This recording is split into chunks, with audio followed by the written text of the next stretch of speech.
നമസ്കാരം. തിരുവല്ല മീഡിയ വാർത്തകളിലേക്ക് സ്വാഗതം. ജില്ലയിൽ ആവശ്യത്തിന് കൊയ്ത്ത് യന്ത്രങ്ങൾ ഇല്ലാത്തതിനാൽ നെൽകർഷകർ ദുരിതത്തിൽ. തമിഴ്നാട്ടിൽ നിന്നെത്തിച്ച സ്വകാര്യ യന്ത്രങ്ങൾ ഉപയോഗിച്ചാണ് നിലവിൽ കൊയ്ത്ത്. ഓരോ സീസണിലും 60 മുതൽ 80 വരെ യന്ത്രങ്ങളാണ് തമിഴ്നാട്ടിൽ നിന്ന് ഇടനിലക്കാർ മുഖേന അപ്പർ കുട്ടനാട്ടിലെത്തുന്നത്. ജില്ലയുടെ നെല്ലറയായ അപ്പർ കുട്ടനാട്ടിൽ കാർഷിക യന്ത്രോപകരണം നൽകുന്നതിന് കാവുംഭാഗത്തെ അഗ്രോ ഇൻഡസ്ട്രീസ് കോർപ്പറേഷനെയാണ് ചുമതലപ്പെടുത്തിയിരിക്കുന്നത്. ഇവിടെ 25 കൊയ്ത്തുമതി യന്ത്രങ്ങൾ ഉണ്ടായിരുന്നെങ്കിലും നിലവിൽ ഒന്നുപോലും ഉപയോഗിക്കാൻ പറ്റാത്ത അവസ്ഥയിലാണ്. 6 ട്രാക്ടറുകളും കാലഹരണപ്പെട്ടു.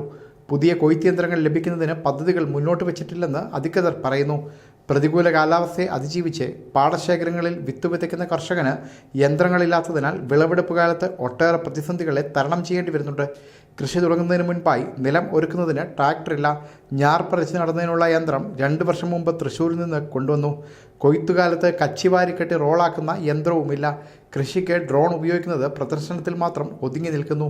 വെള്ളം വറ്റിക്കുന്നതിനും കയറ്റുന്നതിനുമുള്ള പെട്ടിയും പറയും മാത്രമാണ് നിലവിലുള്ളത്. അതും കാലഹരണപ്പെട്ട അവസ്ഥയിലാണ്.